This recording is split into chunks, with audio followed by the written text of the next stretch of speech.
Formula One returned to the circuit Paul Ricard for the first time since 2019 last weekend. And despite the fact that we all thought it was going to be a very poor race, Paul Ricard really did deliver on the action, and we're hoping to deliver on this podcast too. Hello, everyone, and welcome to episode 7 of Maximum Downforce, the official Downforce Radio Formula One podcast. And joining me, as always, Topher Smith, Ryan Ferris, and Merisse Baker. I'll start off with you, Merisse, because obviously you are the new one to the team. Max Verstappen won the French Grand Prix on Sunday. It was a fantastic Grand Prix. Red Bull becoming the chasers in a two-stop strategy rather than the other way around the last two times in Barcelona and Hungary. Surely France now, with all of the speculation regarding whether it would stay on the Formula One calendar, given the amount of action that we saw over the past 2 years, do you think it's earned a spot now on the calendar? I really think it's dependent on if we have this title fight, because this year, because of the Verstappen and Hamilton battle and how close those two teams are, that's what made the race. Because if you look down the field, there were a couple of notable overtakes, like Norris on Fernando when both McLarens went past, and a couple of standout moments. But I think without that big Red Bull Mercedes battle at the front, I'm not sure if we would have said the French Grand Prix was as amazing as it was. So I think it's really dependent on how close the field is in general. I think it's improving. It's obviously better than when we had just Lewis at the front by 30 seconds, like 2018 and 19. But I think it could get better, especially with rule changes and cars getting closer. I think it's very dependent on that.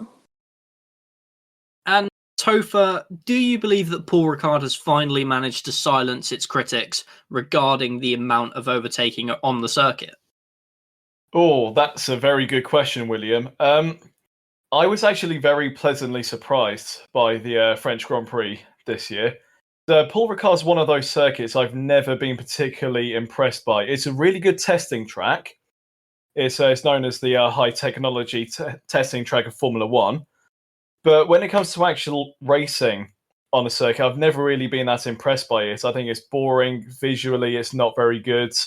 You know, all the blue and red stripes on the side of the circuit gives you a bit of a headache more than anything. But I was pleasantly surprised by the quality of racing this weekend.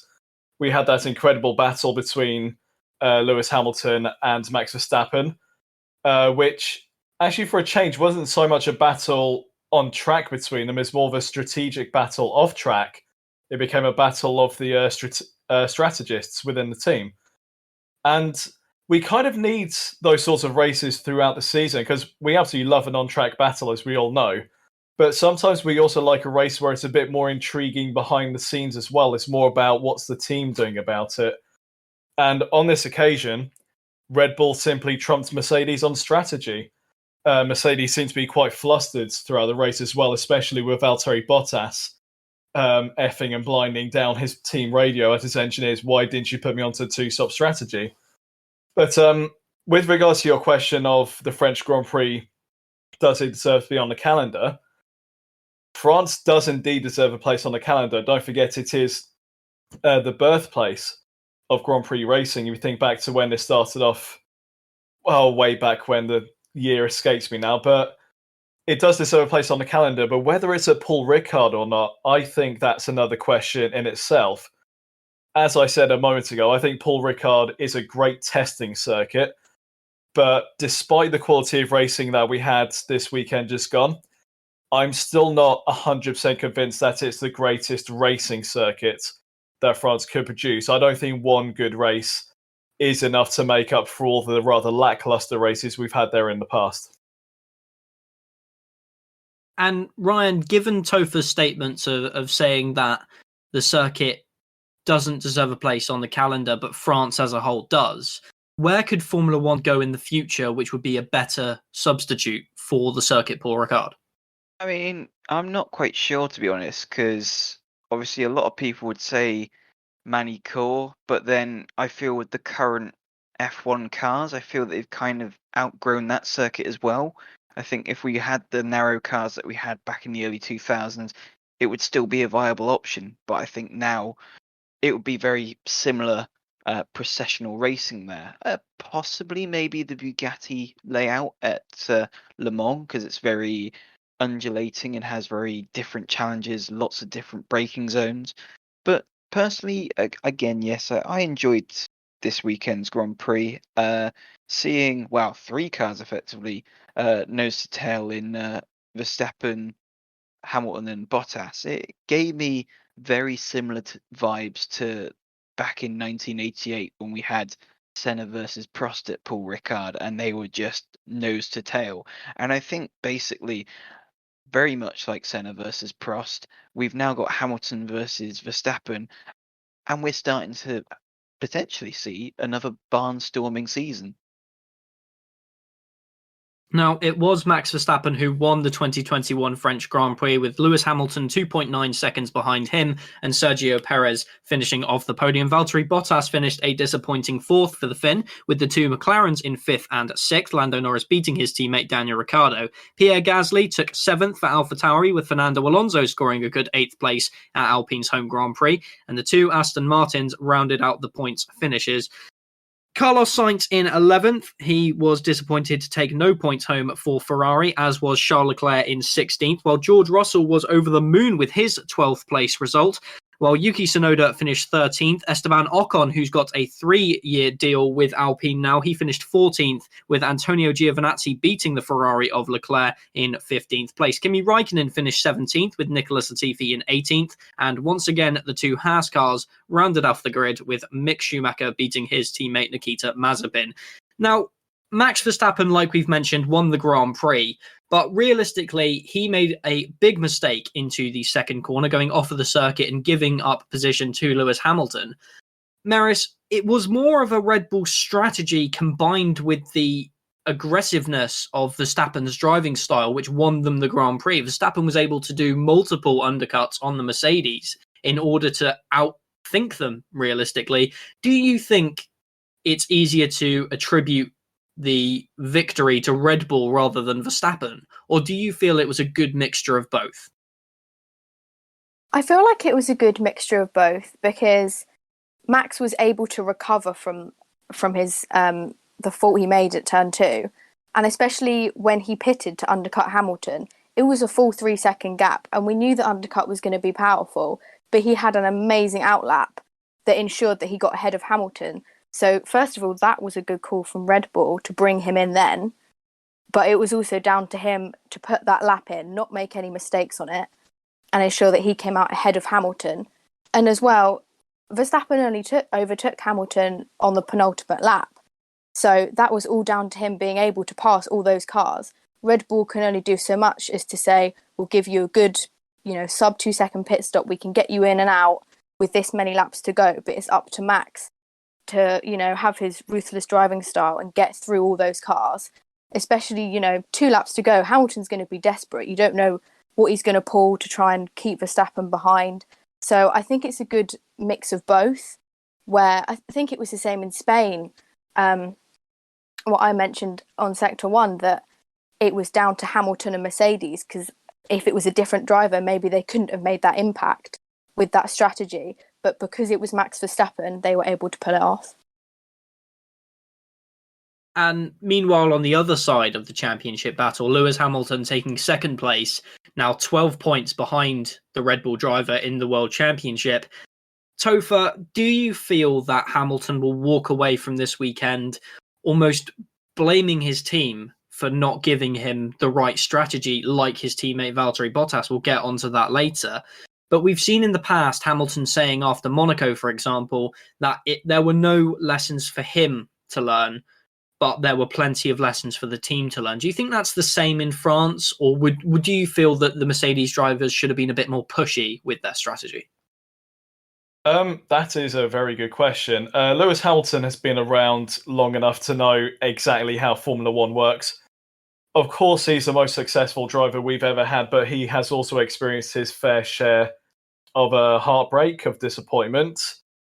And this is one case where it didn't work out for himself and for the team. They still came home in second place, which is good for himself and for the championship. But there's a case of what if Mercedes had done a better call on the strategy.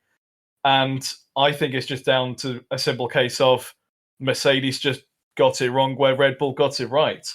And I don't think Lewis Hamilton is going to play the blame game at all on that one. He says it pretty much every week. We win as a team, we lose as a team. And he knows full well that as good as Mercedes are, as a well-oiled unit within Formula One, they are not going to get it right every single time. And he's not going to go around pointing fingers saying, you should have done this, you should have done that, you should have done the other. He'll just take it on the chin, accept that it's a second place, and then work together with the team, with his mechanics, with his engineers, and think about how they can go one better at the next race. I suppose every suit of armor does have its weak points, so I do agree with you there. Yeah, absolutely. I mean, as I said, with Mercedes, as successful as they are, they don't have a 100% winning record. No team does in this sport. No team has won every single race they've ever competed in. So, like I said, Lewis Hamilton, he's been around long enough to know that sometimes you're going to win, sometimes you're going to lose. It's just one of those races where they were simply outsmarted. He's not going to go throwing around blame at anyone. It's just another one of those races. He's now fully looking forward to the next race and putting what happened at Paul Ricard behind him. And one certainly element that definitely helped Red Bull in this World Championship race in France was Sergio Perez. The Mexican was left out for quite a while compared to the rest of his competitors, going on a longer stint on the mediums, arguably completed because Perez is just such a good driver in terms of his tyre management, Ryan. But do you think that with Perez getting used to the Red Bull car and being the driver that he is now, in terms of his driver management and his tyre management and just his smoothness on the power and on the brakes, do you think that going into the future, now especially being proven in France, if Perez can keep delivering and keep outperforming the other second driver at Mercedes, Valtteri Bottas, do you feel that this could be the key that Red Bull needs to finally win another Constructors' World Championship? Oh yeah, certainly. We haven't really seen a second driver as capable, or at least performing as well as Perez since Daniel Ricciardo in that Red Bull. And he's definitely shown that, he's able to be that driver that Red Bull can depend upon should things go wrong for the other car, like we saw in Baku. And he's also shown, he can go on an alternate strategy, nurse those tyres as far as he possibly can and get that one-stop strategy done that can put them in a position where they can gain that podium position. But I feel, Red Bull gambled this weekend and, they managed to come out on top this time where it seemed Mercedes weren't prepared to make that gamble. Like Perez, I don't know if you guys saw the championship celebrations or the win celebrations after the French Grand Prix at Red Bull, running around, spraying champagne, chucking cans of Red Bull at each other in celebration.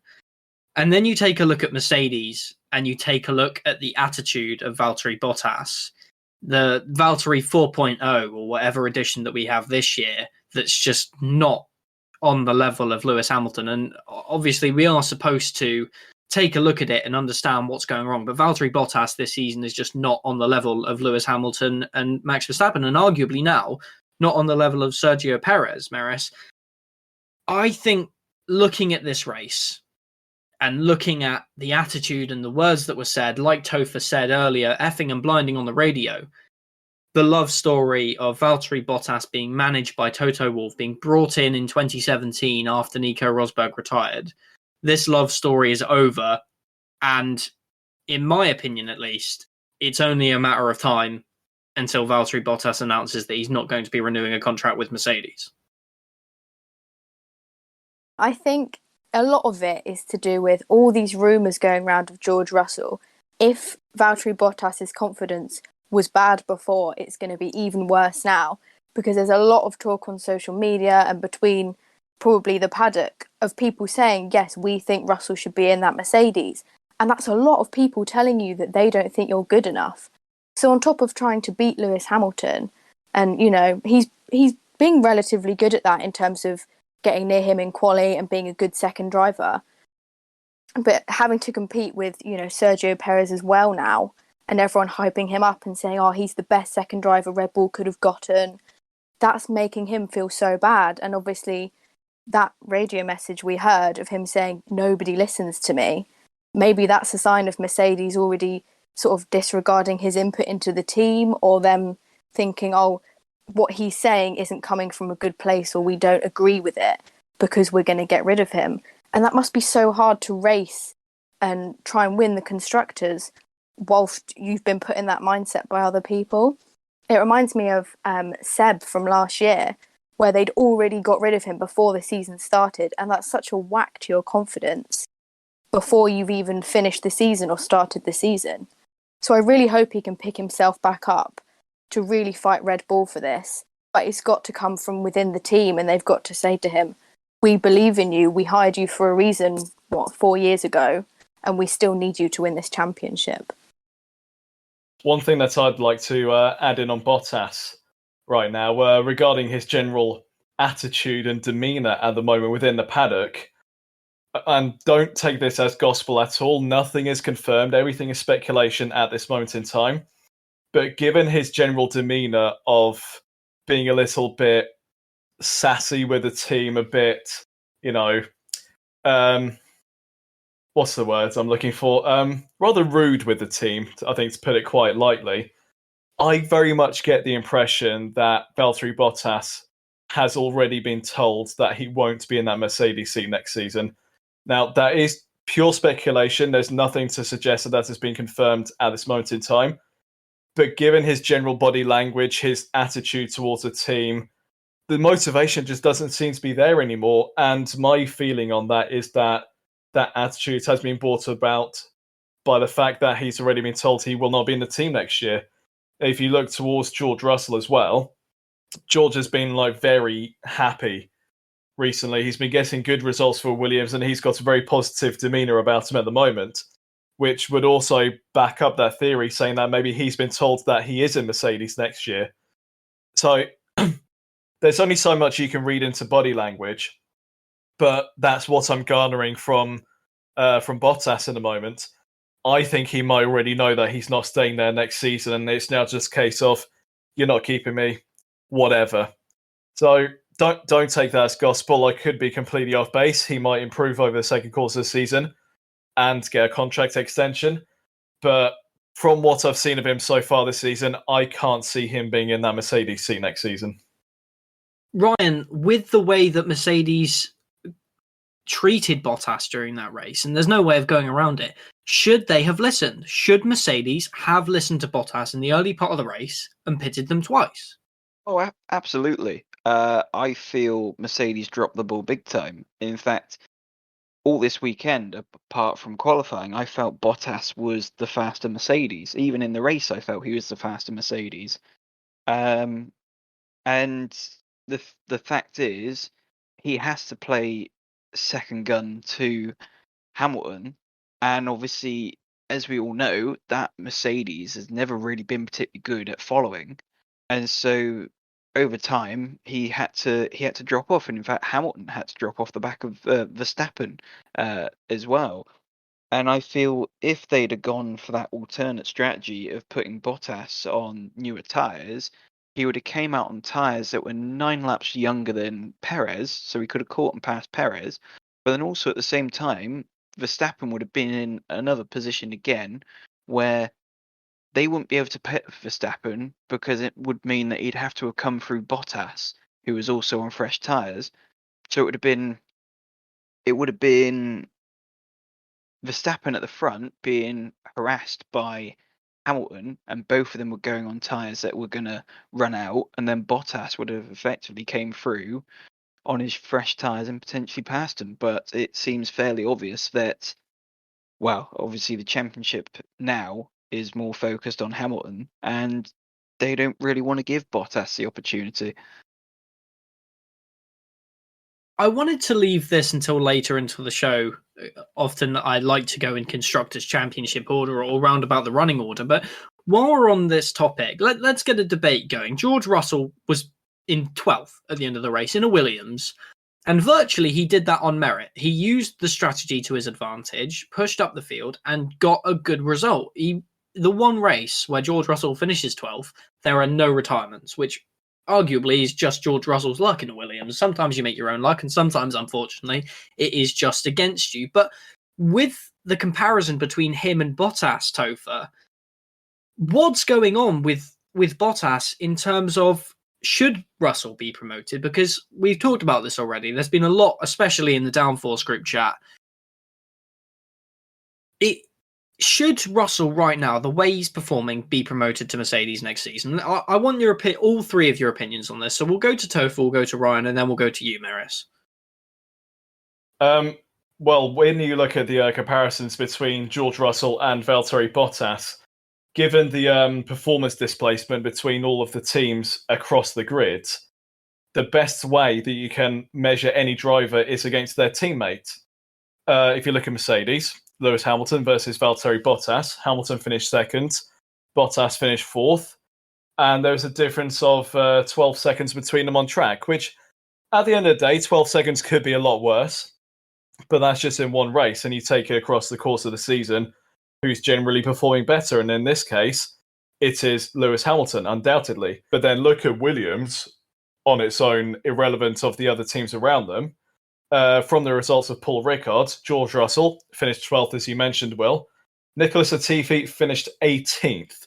So you have Mercedes, where Bottas finishes 2 positions behind his teammate, and then you have Williams, where Russell finishes 6 positions ahead of his teammate. So when you look at that direct comparison to their respective teammates, you would have to argue on that basis that George Russell is performing better of the 2 in question. Whether this will warrant any sort of mid-season driver swap, as you inferred there, I don't think Mercedes are going to upset the apple cart when they're right in the middle of a titanic battle for the championship with Red Bull. So if you think about it this way, it's Red Bull versus Mercedes for the title this year. Bottas, he's doing an okay job. I mean, he's not doing the worst job at the moment, but is he doing enough to back up Lewis Hamilton and back up Mercedes in both championships? Maybe not at the moment. I think the second half is going to be very telling for that. But imagine a scenario where you bring in George Russell mid-season, who arguably is better than Valtteri Bottas. He showed in Sakir that he has race-winning potential when he's got the car at his disposal.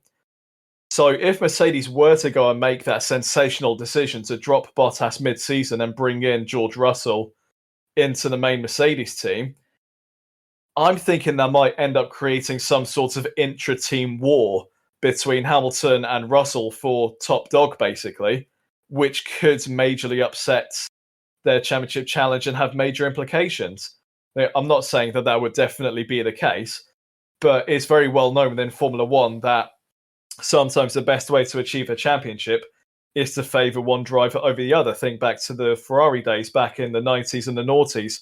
Schumacher favoured over Irvine, Schumacher favoured over Barrichello.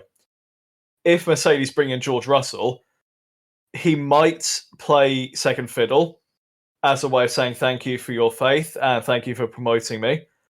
But George Russell, he's not going to want to play second fiddle forever. He's there to win races. He's there to win championships. He's got the talent. So do Mercedes really want to be bringing in that sort of scenario where they've got 2 top elite drivers in the same team, which could create some sort of disharmony? I'm not saying it'd definitely be the case. It's just a hypothetical. But Mercedes, I just can't see them making any sort of mid-season driver swap. If they are going to drop Bottas, it will be at the end of the season, in my opinion. And Ryan, do you agree with Topher's comments there? To be honest, personally, I was on the, or technically still am on the Russell hype train, but to be honest, no, I don't think he's ready for the Mercedes. The reason why I say it is because he's found himself in that Williams in point-scoring positions 3 times, and on all 3 occasions, he's either spun the car or crashed it, which says to me that, yeah, he's comfortable meandering about in a Williams that when he knows that he's not able to score points, and he can be comfortable enough when he's not in a high pressure situation. But once he gets into that high pressure situation when he's going to score points, he cracks. And I feel until Russell can actually get into a point scoring situation in that Williams and bring it home and score points, I don't think he's 100% ready for that Mercedes job. The other thing I also think with Russell going to Mercedes is that I do think he has got that ability, that out and out speed, that like we saw in Sakir, that he can every now and then come out and maybe upset the apple cart. And I think the problem with that is, as long as Hamilton's at the team, I don't think Hamilton wants that. And we've all seen what's happened before when Hamilton's had teammates that are a bit more competitive against him, Rosberg or Alonso.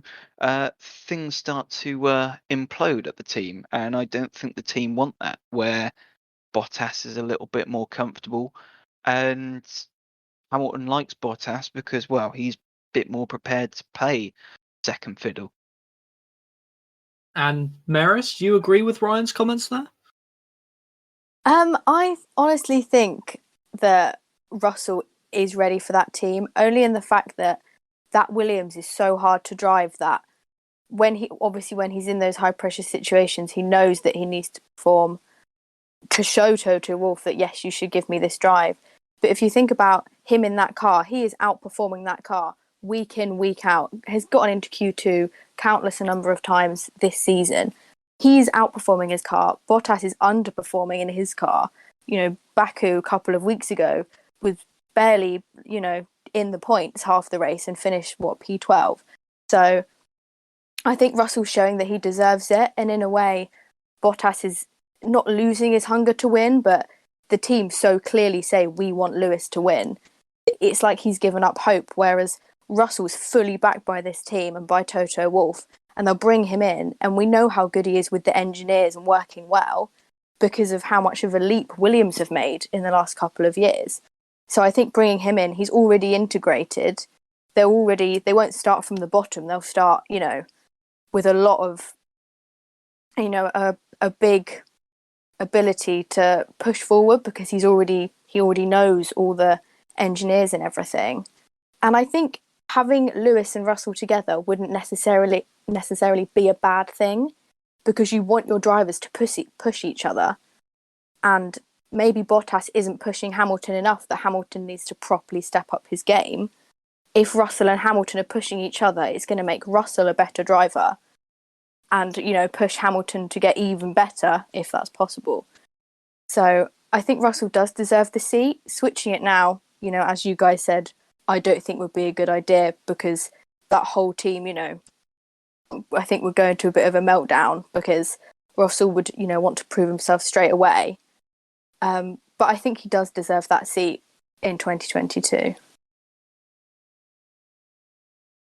Yeah, I think I agree with all the comments made there, and the fact that even if whether Russell would or would not be promoted, he should not be promoted mid-season, because we've seen so many times that just upsets the flow of the team and everything going on. There's just no need for it, especially with the championship fight now, Topher, which arguably right now is the closest we've seen probably since 2018. Would you agree with that? Or do you think there is something which either Red Bull or Mercedes isn't quite ready to show off yet, some form of development package, or is this the performance of the cars for the rest of the season?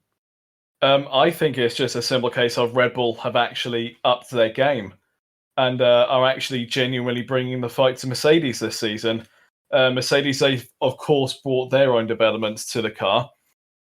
Red Bull, it just seems though, have brought more, and it's created this fantastic battle between Max Verstappen and Lewis Hamilton that I can see going on for the entirety of the season.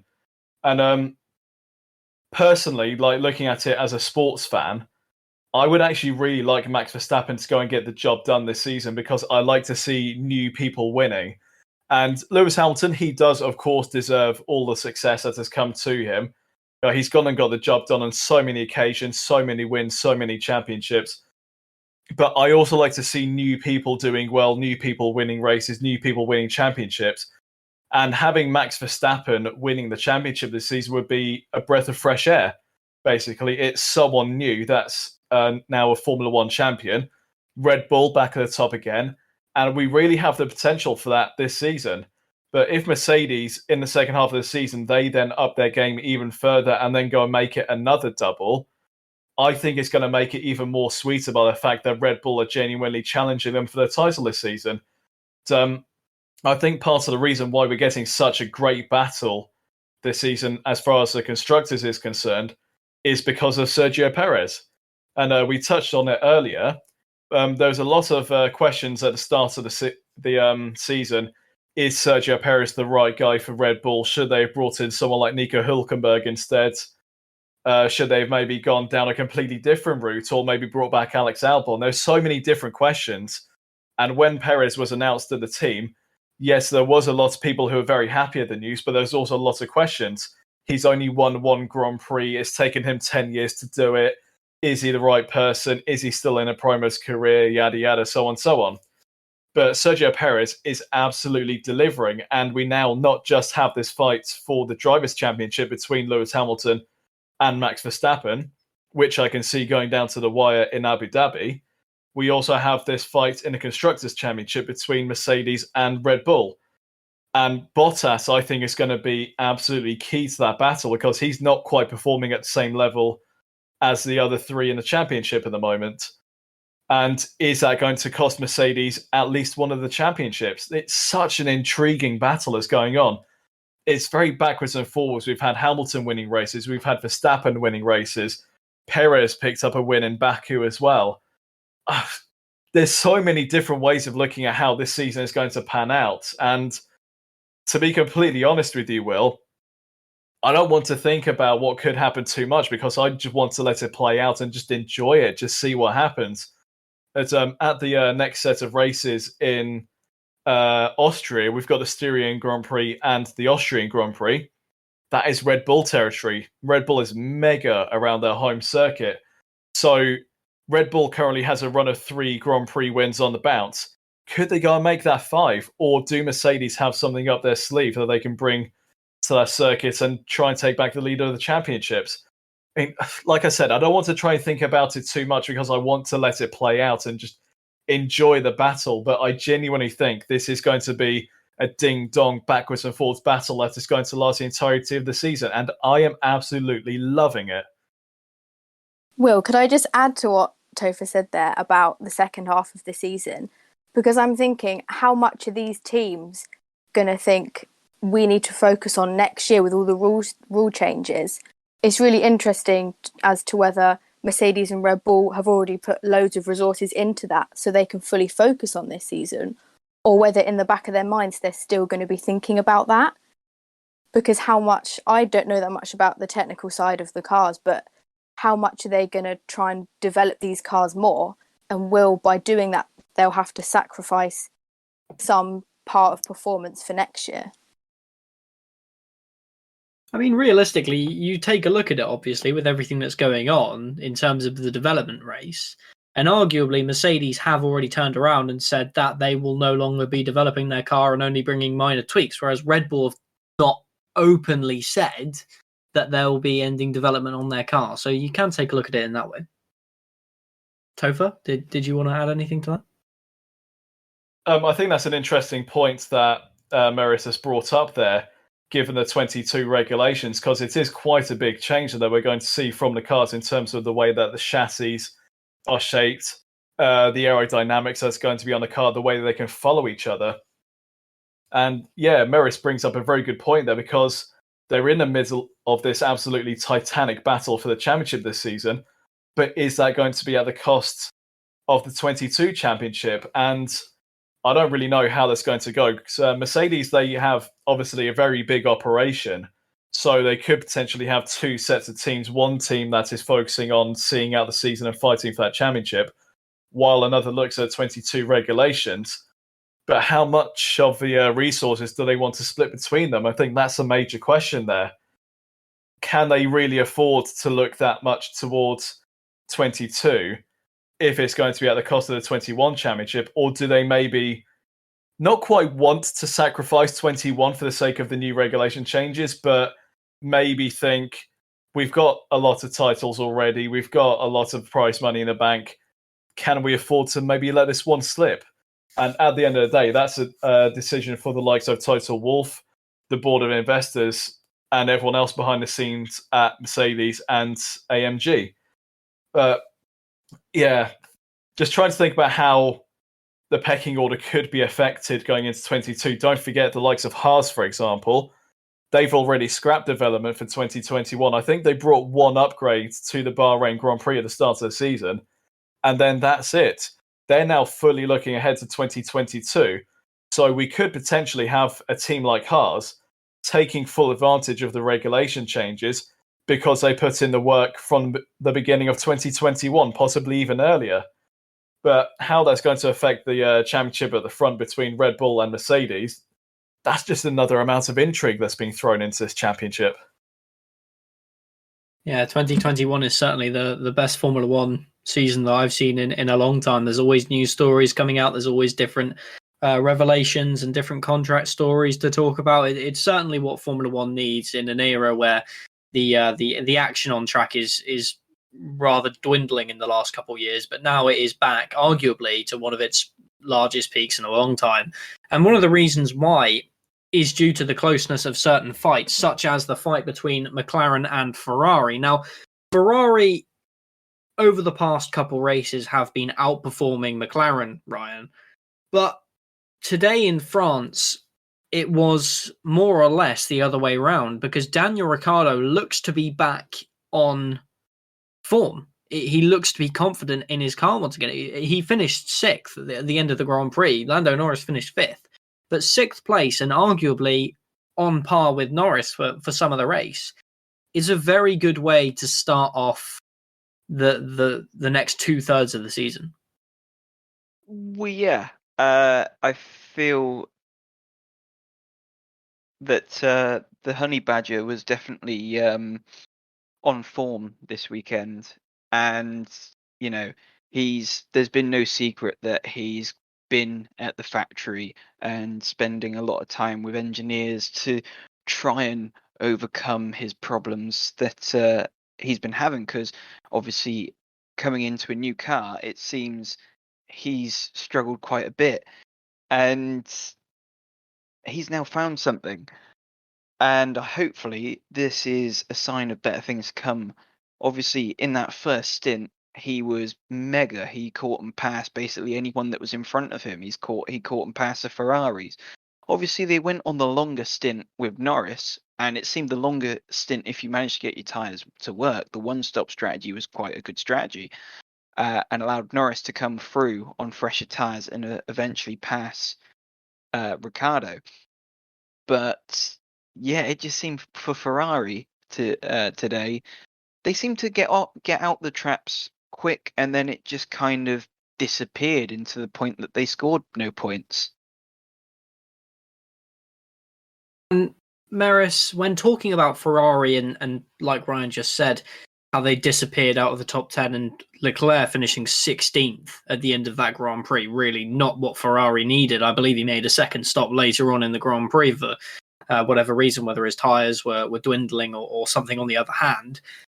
But is this what Ferrari need in a championship season where Mattia Binotto said that their minimum target this year was 3rd in the championship? That is something he aimed for, 3rd for a minimum. So in this close fight with McLaren, you can't afford to drop points like this, especially when both of your cars are up at the top of the grid in qualifying. Yeah, I think what's been revealed with Ferrari this year is that their quali pace is so much better than their race pace. And I don't know whether that's the way they set up their car thing, or whether it's just a characteristic of the car. They just haven't, got the speed to stay in front, because they qualified 5th and 7th in front of both of the McLarens. It was looking really good. Sainz was best of the rest in quali. And then they just cannot keep up in the race. And, you score no points on the Saturday. It's all on the Sunday. So they really need to step up their game. And they're good on the street tracks. We've seen that with Leclerc's 2 poles and then being able to get that podium in Monaco with Sainz. But a lot of the tracks this year aren't going to be street tracks, and McLaren will have the upper hand. So they need to figure something out where they can, keep their places in the race or play some really good strategy, because in that race, along with the Ferraris not having pace, they pitted Leclerc very early.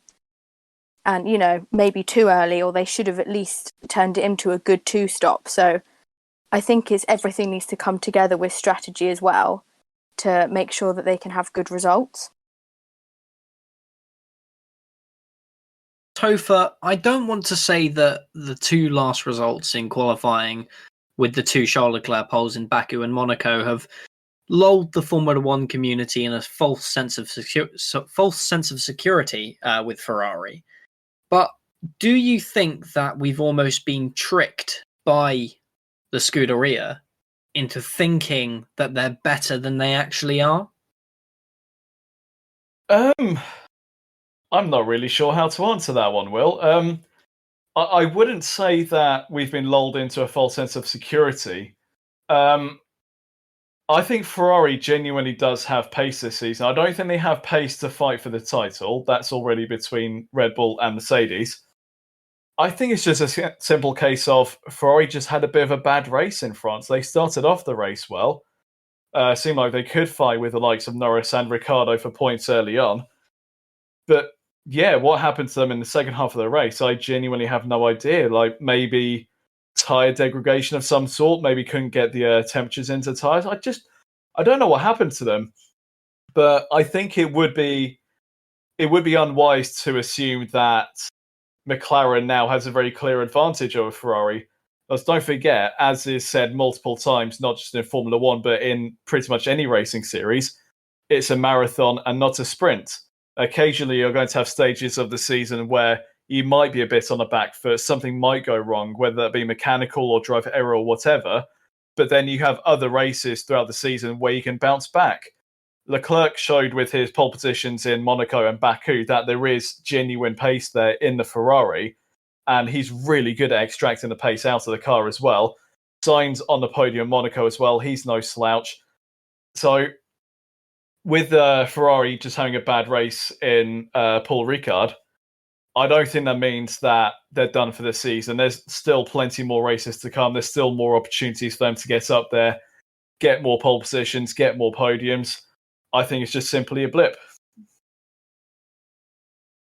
And Ryan, could you attribute this lack of pace almost during the Grand Prix to purely on high degradation tracks? We've seen the likes of Bahrain and Portugal especially, that Ferrari have struggled to keep their tyre temperatures and keep their wear at the low point that other teams can do at certain points in the Grand Prix. Is that the main problem of the SF21? I feel like it is, because we had Monaco. Both Ferraris were on the pace at Monaco, and you had Carlos Sainz, who was lapping pretty well, and he didn't fade away at Monaco. But then when we came to places like Paul Ricard, which obviously we had the rainstorm in the morning, which would have taken off all the rubber off the surface and would have just made it an entirely green track for the Grand Prix. I feel that the Ferraris have been struggling at these high deg tracks, and once we get to some more tracks that are not as bad, I feel you may start to see their performance come back. But yeah, I think it's their major weakness so far this season. And quite a while ago, 12 years now, just to say that, to make all of us feel old, this conversation regarding a lack of pace from Ferrari was quite familiar in 2009, because Ferrari really did struggle that season with the new regulations, as did McLaren. And that leads me on to today's edition of the On This Day World Championship, as I like to call it, my favourite segment in this show, where we take a look at different events that happened in Formula One on the day of recording. And today whilst recording, is the Monday, the 21st of June. Now, 12 years ago on the 21st of June was the 2009 British Grand Prix, won by Sebastian Vettel, quite dominantly, actually, with Mark Webber bringing home a Red Bull 1-2 and Rubens Barrichello finishing third. However, Jenson Button never managed to achieve a podium at the British Grand Prix throughout his Formula One career. So my question to you three is, where did Jenson Button, that year's world champion, finish at Silverstone?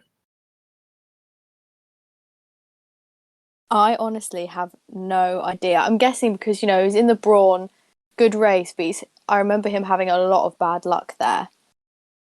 So I feel like because of how good that car was, I'm going to go with fourth and he just narrowly missed out. But that's a complete guess from me. I'm pretty sure that he finished within the points in that particular race, but I don't think it was as close to the podium as that. Trying to rack my brain now. I remember watching it. I remember thinking, wouldn't it be nice if Button got on the podium here? He was definitely within the points. I think he might have finished in P6. That's my guess on that one. Well, I reckon I'm going to split it in between and say P5. Well, it was sixth, actually, Topher. I don't know if you've Googled that or not, but that was absolutely spot on there. that was pure guesswork, mate.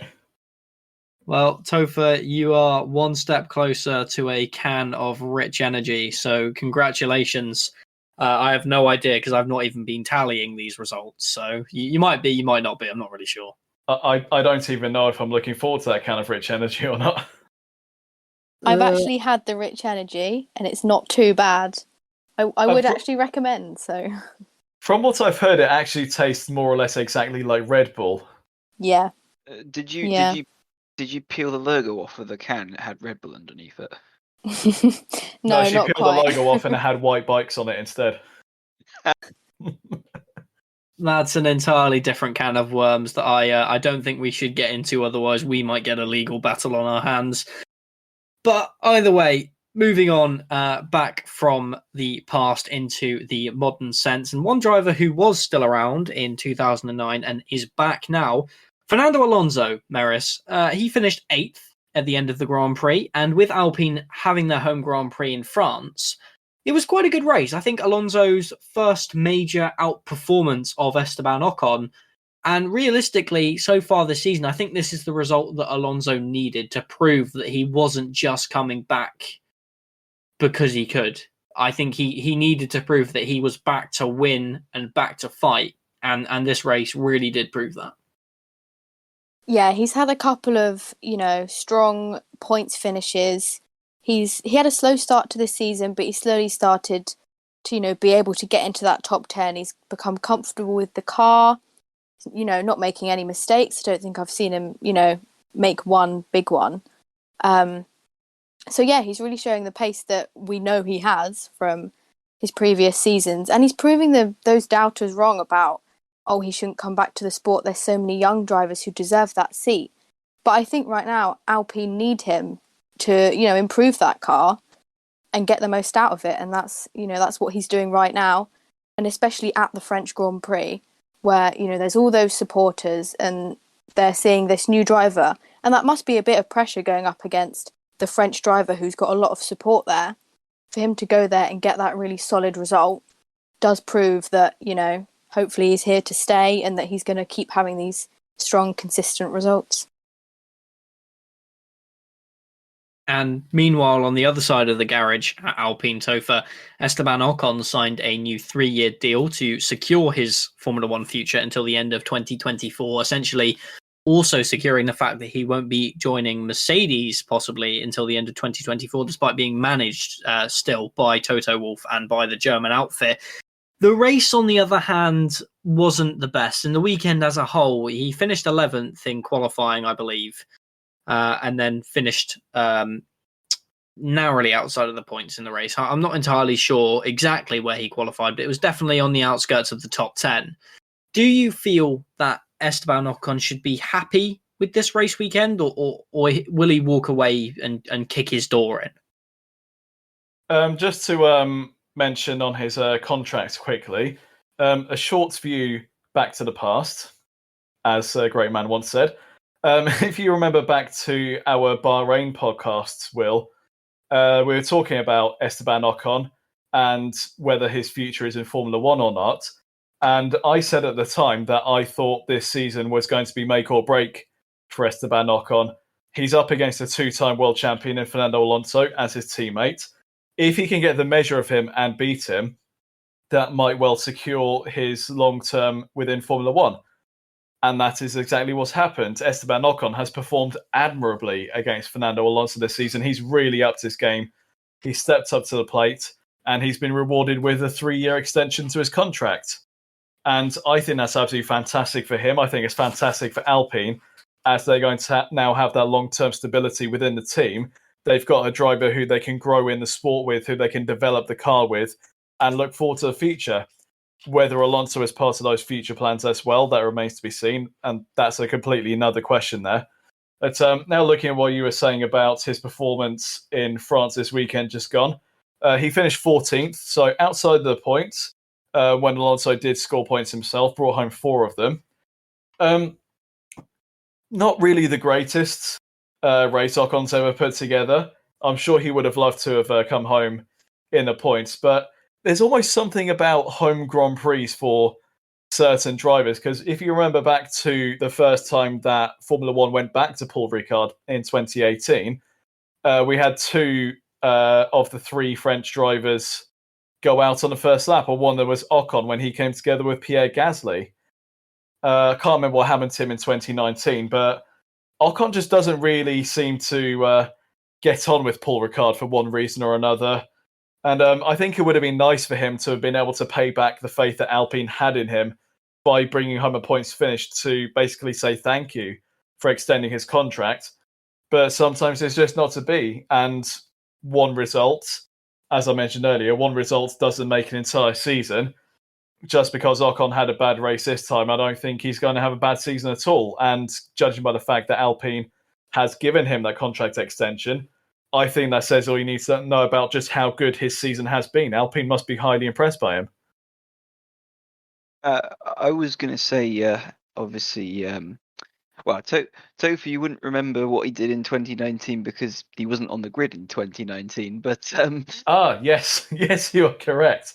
That's why I don't remember what happened to him. But yeah, I think Ocon's done fairly well this season. He's had a little bit of bad luck, obviously, with the DNF last time out. So it does mean that he now trails Fernando Alonso in the points by 5, I think, at the moment. But yeah, I think it's good that he's going to stay in F1. I think a lot of people were crying out why he wasn't in F1 in 2019, because he'd put on a good performance up against Sergio Perez in 2018. So it's definitely positive news to hear that Ocon is going to be here for a bit longer. I just want to go back to Fernando Alonso quickly, because Merisse brought up the point that there are some people who were saying that should Alonso really be back in Formula One, there's so many young drivers. One thing that I mentioned in a previous podcast, and maybe we could get Merisse's opinion on this as well, I'm still of the opinion that Alonso should have focused on IndyCar. I think it's great that he's back in Formula One and he is doing a good job in that Alpine. But if it were me, I would have gone more for the status of getting that Triple Crown and becoming only the second person in history to do it. And I just feel as though that Alonso has nothing left to prove in Formula One. He's got however many race wins to his name. He's got 2 world championships. I'm not really sure what he thinks he can achieve by coming back into Formula One. He's already said that he's looking at what Alpine can do when we come to the regulation changes for 2022. But I just don't think he has anything left to prove. And surely it would be a better legacy for him if he were to have stuck with IndyCar, tried to win the Indianapolis 500, and truly cement his mark on the world of not just Formula One, but of motor racing in general. And maybe Merisse has a different idea on this. I'd love to hear it. But I just don't think he has anything left to prove in Formula One.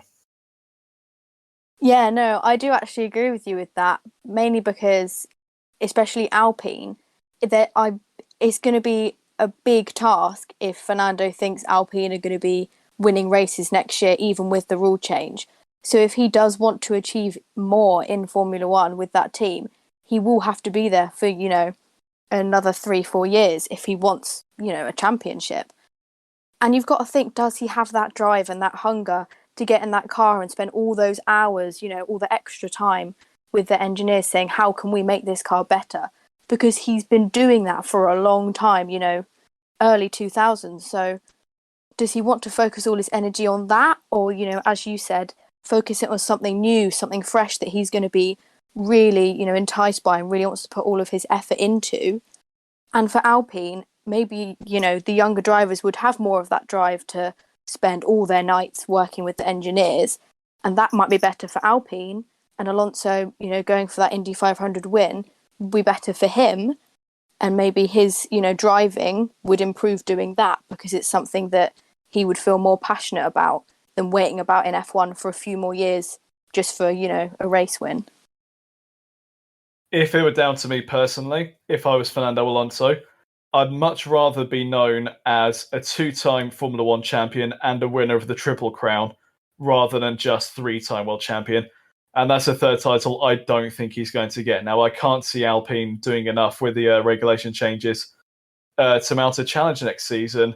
And I could be proven wrong. Alonso could maybe for once have made a good career decision. But yeah, I don't see it happening. And for the sake of his legacy, I would have focused on getting that Indy 500 win. That's just down to me. Well, I do feel he's definitely still got that hunger. I mean, you remember seeing towards the end of last year, he said, as soon as my contract as a race driver begins on the 1st of January, I want to be in the sim. I want to be doing everything I can so I'm ready 100% to get into the car. And there's been certain sides to Fernando this season that we haven't really seen before. And I feel that going away, racing in World Endurance, having, the highs and lows of his few entrances he did to the Indy 500, as well as the doing stuff like the Baja and all the desert racing that he did, because there was another story about how he crashed the car one day whilst he was out in the desert, and he stayed up till 2 o'clock in the morning with the mechanics to make sure that everyone was refreshed. And he said, I'm part of this team, therefore I'm staying with the team for whilst they work on the car that I broke. And I feel there still is that level of hunger that he wants to win another world title. But then I also feel, as we were proven a few weeks ago at the Indy 500, you can be in your mid-40s and still win an Indy 500. And meanwhile, on the other side of the Aston Martin garage, compared to Sebastian Vettel, it was Lance Stroll who managed to pick up the final points-paying finish. And arguably, this was possibly the most unlikely result of the race, Merisse, because Lance Stroll started from last on the grid. He had problems in qualifying, which meant he couldn't do a lap and couldn't get out of Q1. And to come back from the back of the grid and overtake all 10 or 9 cars and score a point for Aston Martin, that must be a really good result for him. Really impressive from Stroll to go up 10 places, in that Aston Martin, especially after Stroll's confidence must have been knocked after that scary tyre blowout in Baku, and then another knock in quali where he couldn't set that lap. To come out on Sunday and have such a good performance, and he went so long on those on his mediums as well. I think it was mediums. His first stint, and Aston Martin have got really good at that. We've seen them repeat that strategy in the last couple races, and Stroll and Vettel were still doing personal bests, like 30 laps into their stint. So that's really impressive from him to keep up the pace and then to pit and, stay in the points and be ahead of both Ferraris, who obviously had a bad weekend. But it's still good for them to be making those improvements, especially compared to how they were at the start of the year. And Stroll is proving that he does deserve to be on this grid, because some people say that he doesn't. And it's performances like this that really prove those people wrong. To me, it seems as though Lance Stroll is becoming a very well-rounded driver now. He's got a few years' experience under his belt now. We already know that he has the potential to run near the front and pick up some podiums, as he has done on 3 occasions now. But he's also showing that he can put on that fight through the grid when he needs to. And him going from last up into a points-paying position, that shows just how much Stroll has come along in the last few years. He did come onto the grids in a shroud of controversy, some people labeling him as a pay driver. But to be fair, this is a guy who dominated the European Formula 3 Championship back in 2016, was it? I think it might have been sometime around then. But he dominated that championship, went up into Formula 1, albeit with the help of his father's money. But he's proving that he does genuinely have what it takes to fight within Formula 1. He's picked up 3 podiums now. Could maybe have got a win on one of those occasions, but that's neither here nor there. And through putting in his fight through the field from last to 10th, that just shows just how good a Formula 1 driver Lance Stroll is becoming. And if he can continue to put in those sorts of performances, he might well be in the championship for the long haul. Now, Ryan, one driver who certainly needs to prove the critics wrong. He's had quite I don't want to say poor start to the season, but quite an inconsistent one.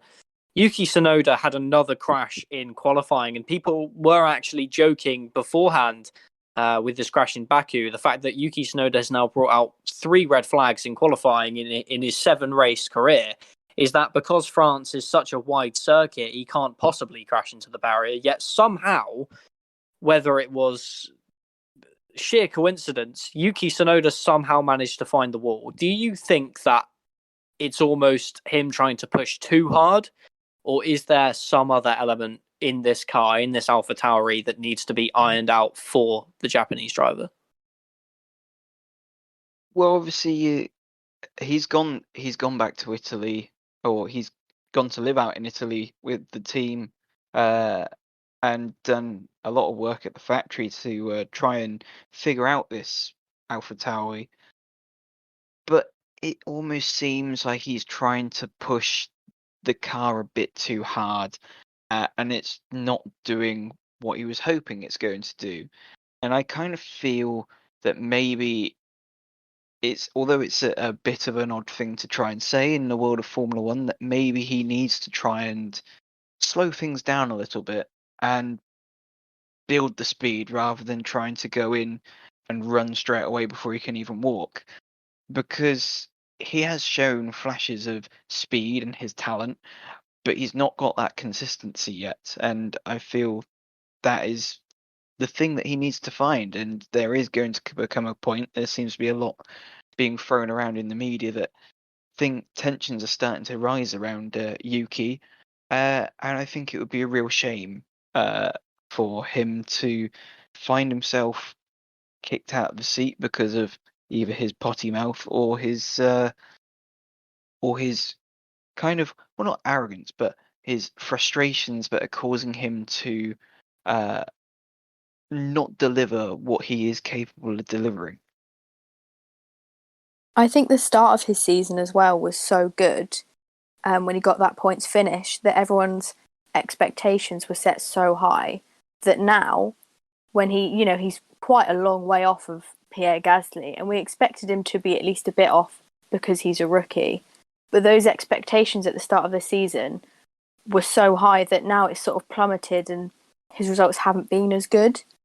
And, he had a good race, P20 to, P13. But if he can actually qualify and, eradicate those mistakes, he's got a good car underneath him. If he'd started P13, he could have finished in the points. So he does need to improve, and it's brought up a lot of questions as well as to whether he should have had another season in F2 because he was only there for 1, and the same for Formula 3. So it's sort of Red Bull being desperate to bring up a new driver and putting a lot of pressure on him. But I think he just, needs to be calm and focus on what he needs to do in the next race to make sure that doesn't happen again. Thank you very much to you, Topher, Ryan and Merisse, for joining me in reviewing the French Grand Prix, and thank you very much to you, the listener at home, for tuning in to episode 7 of Maximum Downforce, the official Downforce Radio Formula 1 programme. Remember to check out all of our social media pages, Instagram, Twitter and Facebook. That is Downforce Radio is the tag on all of them. As well as that, you can check out downforceradio.uk to tune into the radio station to hear all of the greatest hits, as well as all of the Downforce Radio shows. As well as that, you can read all of the news headlines and reviews for all of your favourite motorsport series, Formula 1 all the way to IndyCar. It really is all on there. Thank you very much for tuning in. I hope you have a wonderful evening, and good night.